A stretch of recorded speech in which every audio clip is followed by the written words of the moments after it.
Some people say that stand-up comics are the last pillar of free speech in this country. You guys agree with that? I actually disagree. I actually think it's hibachi chefs. I went to a hibachi restaurant recently, one of the ones where they're cooking in front of you, they're doing tricks and flips and shit the whole time, and our chef was making all sorts of really racy jokes. Like at one point he made this volcano, right? He stacked all these onions on top of each other, then he set it on fire, all these fucking flames shot out, right? It was awesome. Then after the fire, all this smoke and this steam came out. So he started driving it around the stove like a train. It was kind of cool. And then at one point he just went, uh-oh, Asian driver, and he started crashing it into the noodles and the rice.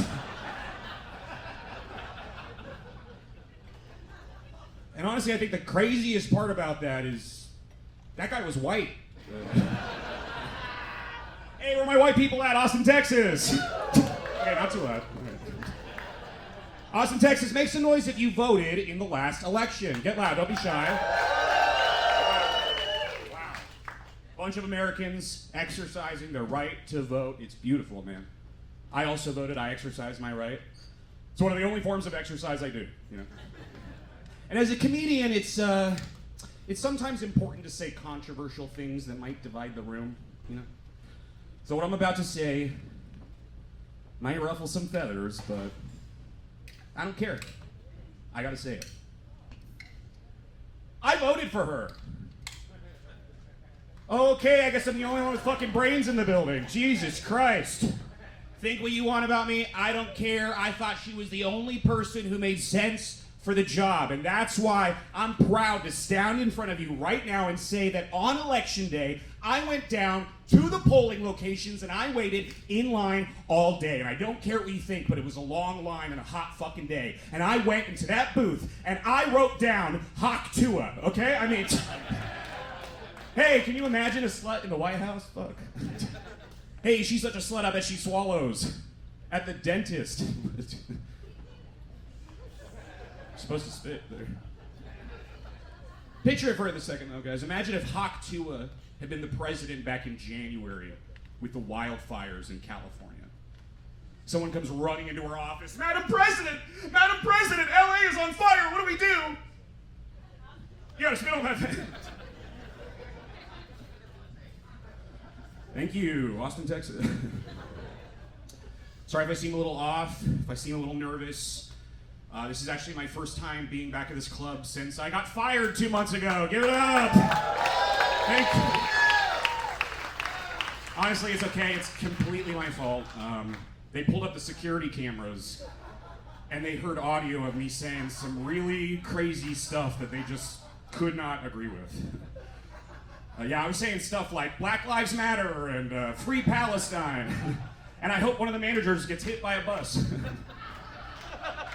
I don't even drive a bus. How is that a threat?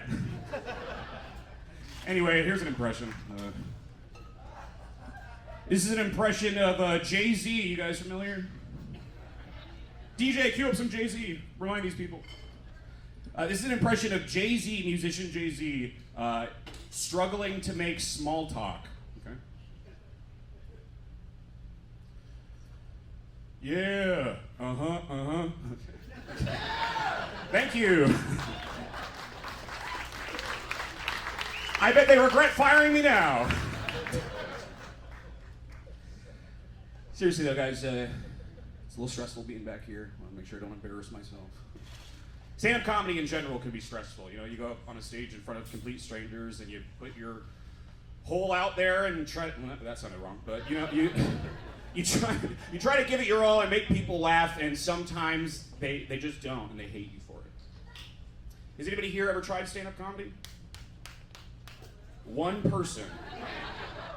Okay, so maybe the rest of you can show some fucking respect, okay? And you know, as a pretty big guy, I have this problem where I do a lot of stress eating, you know? I'll get stressed, and then I'll just eat like junk food, and I'll eat, and I'll eat, and I'll eat, and it is not good. You know, but I can step outside of myself and look at the big picture of the world we're living in, right? And say, honestly, my life isn't that stressful. You know?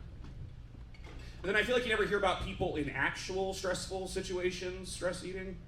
right? But I mean, statistically, it's happening right now. Think about it.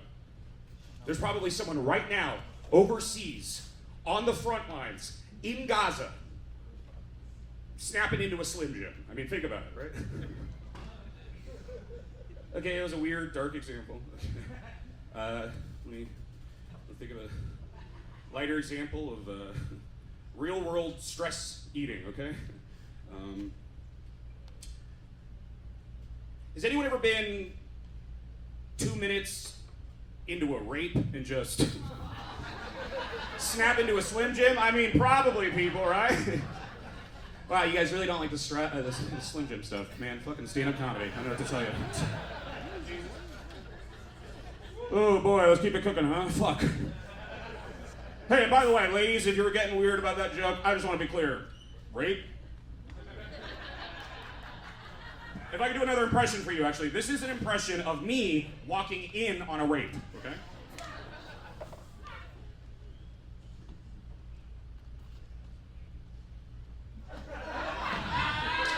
Aw, gee.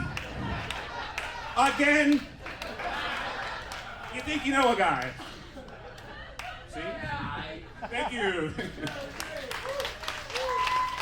Where are my good guys at in the crowd? Where are my good guys at? Thank you, I love you. Good guys don't rape. Do we agree? Thank you. A good guy is like a vampire. He only comes inside if you invite him, okay?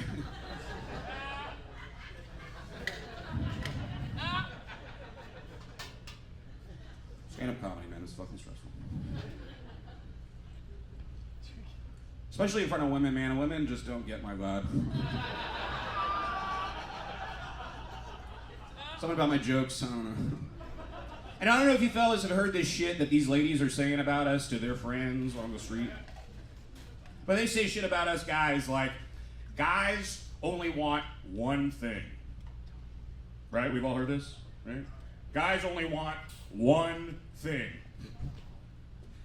There's only one problem with that, ladies. I'm counting 2 tits and 3 holes right now, so your math's a little off.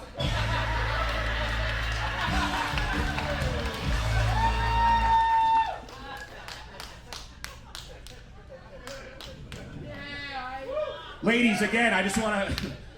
I don't know why you don't like me, man. And I just want to make it crystal fucking clear that I am for the ladies, okay? In fact, this is controversial. Ladies, shut the fuck up so I can finish. This is controversial, but I actually believe in a woman's right to choose. Yeah. Do you want to suck on my ass or on my balls?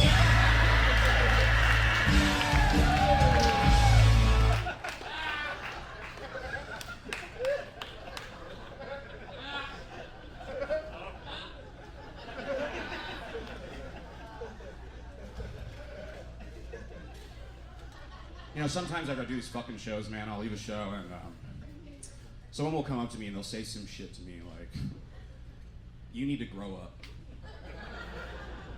You believe that? You need to grow up. But growing up is weird, right? It's strange and it's scary for everyone, you know? I mean, my own dad has been so scatterbrained ever since he shot himself in the head right in front of me.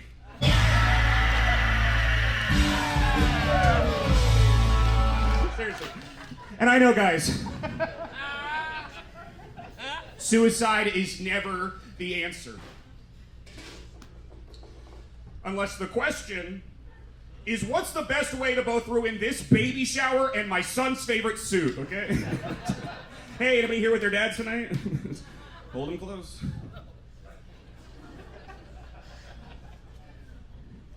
So what movies you guys watching?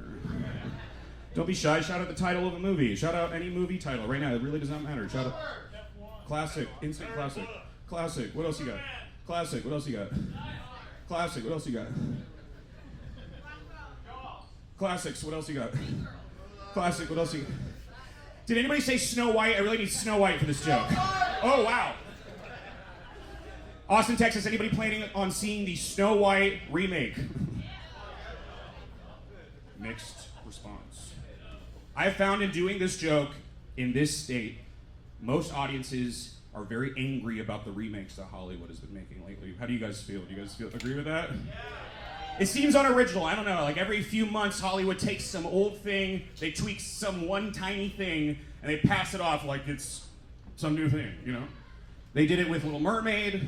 They did it with Velma. Lilo and Stitch. They just did it with Snow White. I don't know if you guys heard, Tyler Perry just got the rights to remake Schindler's List. Yeah. The original was in black and white. This one's just gonna be in black. Yeah, and I heard they're using the tagline, "You thought Ashy Elbows was bad." And instead of one movie, it's a whole Medea franchise, man. You got Diary of a Mad Black Nazi, The Mammy in the Striped Moo-Moo, Medea's Big Fat Holocaust. Sorry. Holocaust. I know you ain't putting me in the back of this train car. Thank you guys so much. That's my time. My name is Ike Rafferty. Let's welcome back our host.